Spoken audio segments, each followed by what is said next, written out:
Olá, este é o Senado Notícias Especial. E recebemos aqui no estúdio a senadora Tereza Cristina, do Mato Grosso do Sul. Eleita no ano passado com mais de 60% dos votos, ela, que é uma engenheira agrônoma, já foi deputada federal e também ministra da Agricultura no governo Jair Bolsonaro. Seja bem-vinda, senadora, obrigado pela presença. Eu é que agradeço, Tiago, é um prazer estar aqui estreando na TV Senado. É verdade. Como senadora, os nossos telespectadores querem saber quais serão as suas principais bandeiras aqui na casa, senadora. Bom, todos esperam, porque fui ministra da Agricultura, fui deputada federal, presidente da Frente Parlamentar da Agricultura, então todo mundo espera que a minha atuação seja em cima da agricultura. Isso é uma coisa que é nata, está no meu DNA, uma coisa que a vida inteira eu trabalhei, mas aqui eu quero abrir os horizontes, eu quero trabalhar desenvolvimento, quero estar muito presente na área econômica, quero estar muito presente na área internacional. Eu aprendi muito no Ministério da Agricultura sobre os acordos, sobre a abertura de novos mercados para o Brasil. Então, é uma área que eu também quero atuar muito fortemente. É claro que saúde e educação vão estar sempre na pauta de todos os senadores.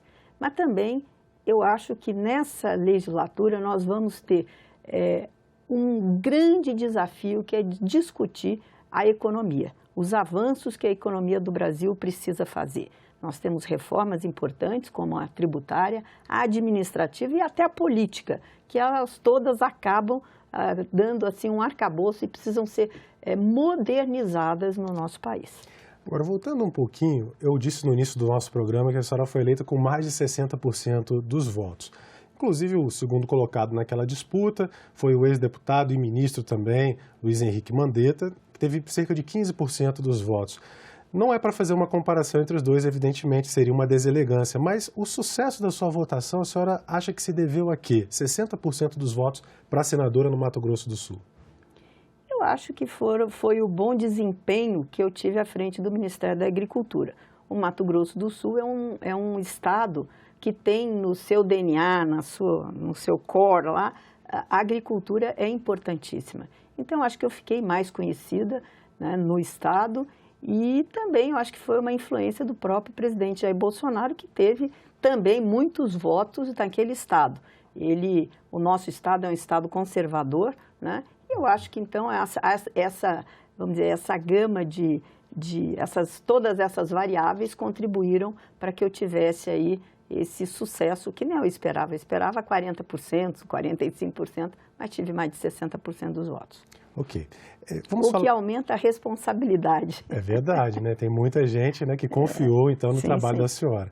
Bom, então, essa experiência que a senhora adquiriu ao longo da sua carreira, né, como engenheira agrônoma e depois também como representante na Câmara Federal e agora aqui no Senado, lhe confere um lugar importante de análise do Brasil no mundo. A gente sabe que estamos vivendo uma guerra na Europa que tem consequências sobre todo o mundo, sobre o Brasil também. Como é que a senhora está vendo este momento? A senhora já destacou que a economia é fundamental este ano, a palavra-chave talvez do ano de 2023, mas como é que a senhora vê a inserção do Brasil nessa geopolítica internacional? Bom, o Brasil, eu acho que ele tem hoje um lugar de destaque justamente na segurança alimentar. Quando, próximo de eu sair do Ministério da Agricultura para poder ir para a campanha, né, o Brasil recebeu aqui a presidente da OMC. E o que ela dizia? Da responsabilidade do nosso país com o abastecimento mundial. O Brasil... a ONU já fala isso, tem estudos mostrando que o Brasil ele vai ter que contribuir com 40% dos alimentos produzidos para as próximas décadas. Isso é uma responsabilidade muito grande. E a guerra, ela afeta, sim, o nosso país. Nós temos aqui um problema sério, que o Brasil é o maior produtor de grãos em terras pobres. Nós temos, o nosso solo não é como o solo dos Estados Unidos, da Europa, é um solo pobre. Mas nós, através de tecnologia e da agricultura tropical, que foi criada nesse país pela Embrapa ao longo desses anos, nós conseguimos ser altamente produtivos com uma grande eficiência, mas com uma agricultura diferente do que é feita nos outros países. E nós precisamos de fertilizantes. E talvez esse seja o ponto que nós temos de atenção, que cada vez nós vamos ter que trabalhar mais, porque hoje a produção de fertilizantes no Brasil, ela é quase de segurança nacional.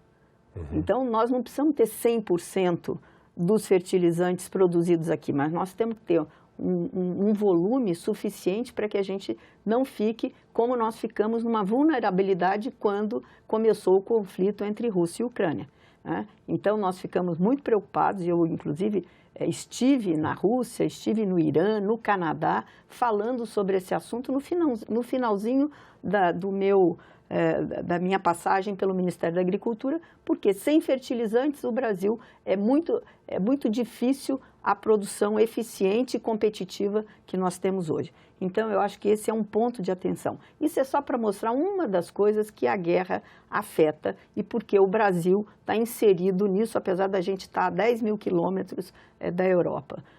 A Ucrânia é um grande produtor de grãos, fornecedor de milho, trigo, para a Europa e para outros países asiáticos. Então, o Brasil já enfrenta um desafio de produzir mais. E tudo indica, se São Pedro continuar ajudando, que nós teremos um ano agrícola muito bom nessa safra, podendo ultrapassar 300 milhões de toneladas, que será um recorde. Agora, como é que a gente pode atacar o tema da inflação no país? Porque apesar de a gente estar tendo recordes de produção, quando a pessoa de casa simples vai a um supermercado, ela ainda não sente, poxa, se está produzindo mais, a tendência não seria esse preço pelo menos estabilizar, e os preços parecem subir um pouquinho. Como atacar a inflação num país super produtor de alimentos? Mas o preço, ele realmente sobe justamente por isso. Por quê? Porque como nós estamos ligados internacionalmente, nós temos que fazer com que o abastecimento seja garantido, mas o preço já é uma outra coisa, depende da oferta e da procura, é a procura mundial, né? Então, o que é que o Brasil está fazendo? Ele consegue produzir para o nosso mercado, que é um mercado grande, mais de 210 milhões de pessoas, mas nós temos o desafio, nós temos o excedente, né? E esse excedente ele acaba sendo exportado. E os preços, né, acabam sendo afetados aqui também. Então, não é uma equação simples de se fazer, só porque se produz, tem o alimento barato. Também, se a gente produzir e não tiver o preço, você também desincentiva a produção.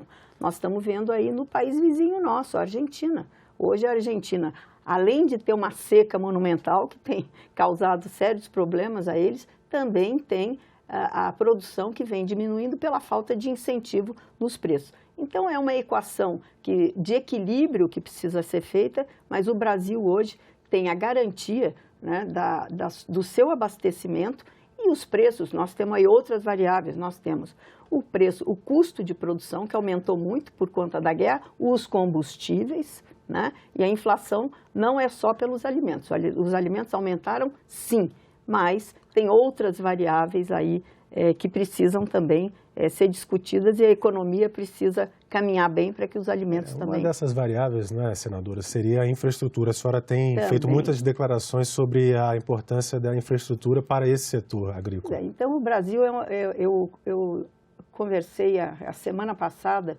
com um grande produtor de fertilizantes do Canadá. E ele falou, o Brasil é um país incrível na agricultura. Lá é impensável você carregar 1 grão ou 1 quilo de fertilizante num caminhão. É tudo por trem. E aqui vocês conseguem carregar pelo rodoviário, que é mais caro, em extensões muito maiores. É impensável isso no Canadá e ainda conseguem ser competitivos. Precisamos melhorar a infraestrutura. Portos, rodovias, aeroportos, enfim, e também a aquaviária. É muito importante o escoamento através dos rios aí, que também é muito pouco desenvolvido ainda no nosso país. Certo, então vamos falar agora sobre um pouquinho das relações internacionais do Brasil nessa questão agrícola aí. Acordo entre o Brasil e a União Europeia. A União Europeia é um bloco importantíssimo, um dos maiores parceiros comerciais do Brasil, como bloco, e há um acordo que se busca há muitos anos e ainda não se concretizou, muito em virtude, dizem, do protecionismo europeu em relação à sua área, que é a área agrícola. Como é que a senhora tentou desatar esse nó ao tempo que esteve lá e agora, como senadora, talvez aí também recebendo aqui no Senado os embaixadores, trabalhando talvez aí na Comissão de Relações Exteriores, não se sabe ainda, né, qual vai ser a divisão dos parlamentares, mas como é que a senhora acha que dá para destravar esse acordo que é tido por vários especialistas como imprescindível para transformar esse potencial brasileiro em benefício maior ainda para a nação? Esse é um tema difícil, né? Tanto é difícil que levou 20 anos para que a gente sentasse numa mesa com todos lá em Bruxelas e o acordo fosse debatido e fechado ponto a ponto. Na verdade, ele foi fechado pelo Parlamento Europeu e pelo Mercosul, pelos países do Mercosul. Ele estava em revisão, mas a gente sabe que isso não é uma unanimidade no bloco europeu.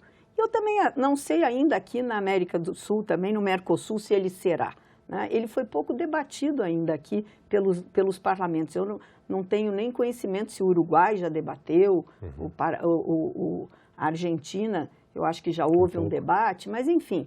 E lá a gente sabe que depois do fechamento desse acordo, os parlamentos todos precisavam votar depois dessa revisão. E nós sabemos que a França é contra esse acordo, radicalmente contra, né? Porque ela tem um lobby muito forte dos seus produtores rurais que não querem essa competição, que apesar de tudo, da logística, nós ainda somos competitivos, então, né, nós temos lá a França contra, nós temos a Áustria contra e nós temos se não me engano, a Irlanda contra, que também é um grande produtor de carnes.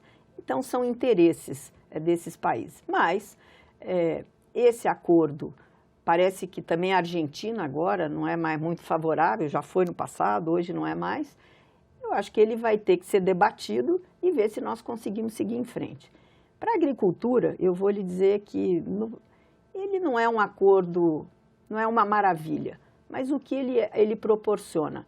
Eu acho que melhora, vamos dizer, o nosso ambiente interno, da qualidade dos nossos produtos que a gente precisa, tem uma vantagem comparativa para a gente poder caminhar em frente.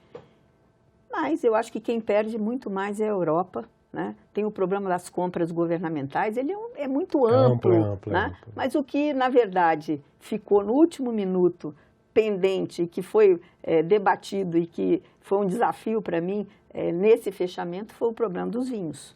Né? Por quê? O que os europeus querem? França, Portugal, enfim, todos os países, Espanha, exportar vinho para o Brasil, né?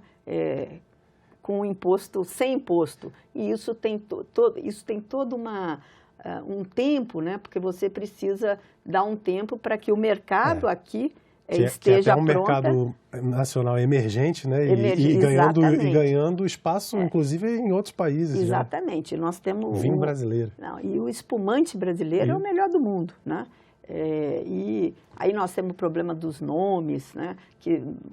A identificação geográfica. Enfim, é um acordo muito complicado que vale a pena um dia eu vir aqui para a gente discutir só ele. Tá certo. Tá. Então vamos passar para uma outra nação importantíssima. A senhora deve ter tido até muitas negociações também enquanto ministra, a China.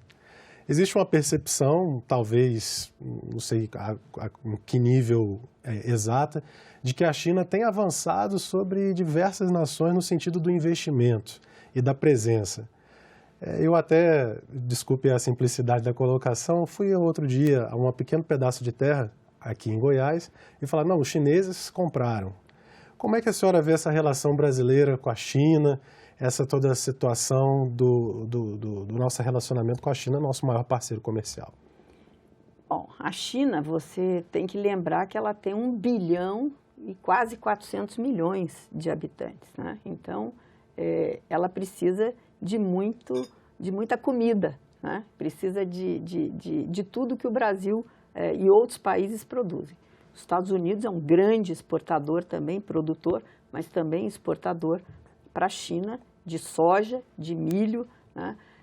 E a China, ela começou no Brasil comprando soja e transformou, na verdade, esse mercado brasileiro de soja nessa potência que ele é hoje. Tem muita gente que fala, mas nós podíamos agregar mais valor. Eu acho que podia, mas isso também é um equilíbrio. Isso não é uma coisa tão simples como as pessoas acham.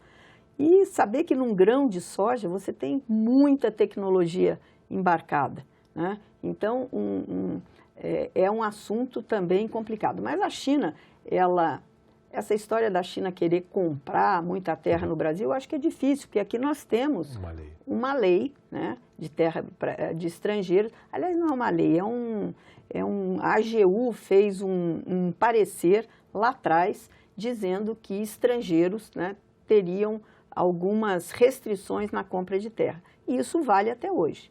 Então, a China, ela investe muito, ela tem comprado tradings para exportar os nossos produtos do agro, mas em terra, se está comprando, tem que comprar então meio debaixo do pano, porque legalmente... Eles entram mais na operação do escoamento da produção, eles têm comprado, eles têm investido em portos, né? A gente tem aí notícia, em energia elétrica, eles têm investido em infraestrutura no Brasil. Mas compra de terra, eu acho até que não é muito o que eles querem. Eles querem que a gente produza e que eles possam comprar, usufruir. Olha só o milho. Nós abrimos o milho para, acho que o ano passado, eu não estava mais no Ministério, mas o milho hoje já ganhou uma tração na exportação enorme. Até porque nós tivemos alguns problemas no passado de clima nos Estados Unidos e os estoques mundiais muito baixos. Agora a guerra, de novo, influenciando. A Ucrânia é uma grande produtora de milho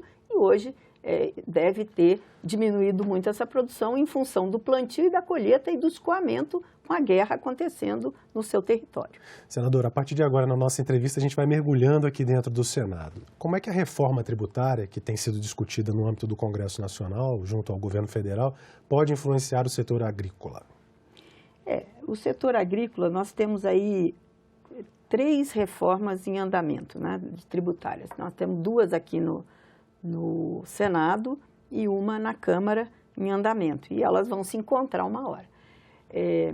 Existe aí uma preocupação do setor agrícola com a taxação dos seus produtos, né? Nós temos que lembrar que a agricultura ela é uma indústria a céu aberto, né? Que os riscos são enormes. Você planta, você investe e você não sabe se você vai colher aquele investimento, porque você depende basicamente do clima. Então, existe uma preocupação porque a reforma do API, do Bernardo API, ela tem algumas coisas, a 110, se não me engano. PEC 110. A agricultura brasileira sente um desconforto com ela, mas eu acho que ela precisa acontecer, essa reforma tributária. Ela, num primeiro momento, ela trará alguns impactos, ela precisa ser muito mais discutida, eu acho, e nós temos que avançar. E avançar, mesmo que a gente não consiga o ótimo, que é inimigo do bom, mas eu acho que a gente precisa avançar, trazendo segurança jurídica, trazendo uma maior facilidade para o entendimento desse pacote tributário que nós temos aí. E existe um gasto muito alto das empresas com a parte, com os tributaristas, porque você tem aí um emaranhado, entendeu? Que às vezes você, para poder sobreviver, você precisa ter aí sempre, né? As empresas precisam sempre de um departamento aí que cuida dos tributos enorme. Mas a facilitação, a homogeneização também, é claro que nós não vamos ter isso de maneira, em todos os estados, essa homogeneização, mas o que você conseguir diminuir, simplificar, eu acho que já será um grande avanço. Agora, discutir, dialogar e fazer o que for melhor para o país.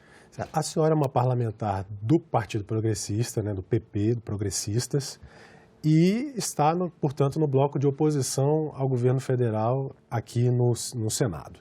Como é que a senhora vê essa possível atuação desse bloco, né, em termos de defender, muitas vezes, pautas para as quais os senhores desse bloco foram eleitos? A senhora disse, meu estado é um pouco mais conservador, eu tive essa plataforma. Como é que a senhora pretende, então, entre esses 81 parlamentares, ajudar a robustecer o seu lado ideológico, o seu ponto de vista político aqui dentro? Bom, Primeiro, dizer que eu estou aqui no Senado para defender o Brasil, o que for bom para o Brasil. Eu estou num bloco realmente de oposição, o PP do Senado é um PP de oposição, mas uma oposição equilibrada, uma oposição não por ser oposição, uma oposição para discutir os temas e trabalhar o que nós achamos que é o modelo econômico de desenvolvimento para o país. Nós não estamos aqui para simplesmente rebater o que o governo trouxer para que a gente analise. Eu acho que o papel do senador é esse. Até por isso a gente tem 8 anos de mandato, né? Para trabalhar melhor esses temas que são aqui a casa revisora, né? Então, eu acho que o meu papel e do meu partido é esse. Eu tenho conversado muito com o presidente Ciro, né, com os colegas, nós somos só 6 senadores, eu tive agora a honra, mas também a responsabilidade de ser indicada líder do PP, né, no Senado, e nós vamos trabalhar, os senadores têm a sua independência nas pautas que estiverem aí para ser votada, mas nós estamos hoje na oposição. A senhora já assinou um requerimento de criação de uma comissão parlamentar mista, ou seja, entre senadores e deputados, para investigar os atos de 8 de janeiro. Por quê, né? A senhora considera tão importante que o que aconteceu no Brasil, aqui na Praça dos Três Poderes, seja investigado por uma comissão parlamentar? Bom, primeiro já tinha uma CPI para isso, né? Mas veio uma CPI mista e a gente quer apurar a verdade. Os atos são lamentáveis, né? São antidemocráticos, mas a verdade precisa aparecer, doer quem doer. Então é para isso que eu e mais os colegas do PP, acho que quase todos, assinamos para que seja investigado. O Brasil precisa saber a verdade, né? Então, quando ela é colocada de maneira com maior transparência, essa discussão ela precisa ser colocada, porque as pessoas hoje não estão conseguindo entender. Os atos foram deploráveis, né? Mas quem fez? Como foi feito? Por quê? Enfim, eu acho que todas essas perguntas que estão aí no ar, elas precisam ser colocadas e a verdade precisa vir à tona. Perfeito. A relação aqui do Legislativo, a nossa última pergunta da entrevista, temos só mais 3 minutinhos, a relação do Legislativo com o Judiciário, a senhora acha que ela está um pouco abalada e precisa ser realmente revista? Ou isso já foi pacificado? Não, eu acho que ela não é que ela está abalada, eu acho que nós precisamos, todos os poderes, né, saber até onde a gente vai, qual é o nosso espaço, o que um não invada, para que ninguém invada o espaço do outro. Eu também não acho eu acho que o parlamento, quando ele aciona o judiciário, muitas vezes, né, isso é ruim, porque nós não estamos conseguindo resolver os problemas aqui. Então, aí se aciona o judiciário. E aí eu acho que essa coisa começou a se misturar muito. Mas eu acho que existe um clima para que a gente abra esse diálogo cada vez mais, mas com respeito e que cada um cumpra o seu papel. O papel do executivo, o papel do judiciário e o papel do legislativo. Eu acho que se todo mundo fizer isso, né, eu acho que a gente está precisando de uma concertação. Né? Eu gosto dessa palavra, quem falava muito essa palavra era a Bachelet lá no Chile. Nós estamos precisando de uma concertação entre os poderes para que a sociedade possa se orgulhar de novo do executivo, do legislativo e do judiciário. É claro que cada um pensa de uma maneira. Hoje eu estou no bloco de oposição porque eu penso diferente do governo que aí está. Mas eu acho que o respeito, o debate de alto nível, né, e dentro das 4 linhas da Constituição, a gente vai poder avançar para uma sociedade melhor, mais justa. E o que o brasileiro quer é isso. Ele quer ter emprego, ele quer ter paz, ter tranquilidade, e nós temos um país excelente. Nós temos que fazer só ele caminhar com muita paz e tranquilidade daqui para frente. Tá certo, senadora. Eu gostaria muito de agradecer a sua presença aqui na TV Senado. Os telespectadores puderam acompanhar um pouquinho mais sobre a senadora Tereza Cristina. E agradeço, então, a sua participação aqui. Muito obrigada. Obrigado a você também que nos acompanhou. E essa entrevista já está disponível na internet em senado.leg.br/TV e nas nossas redes sociais. Reveja e compartilhe com seus amigos. Um abraço e até a próxima.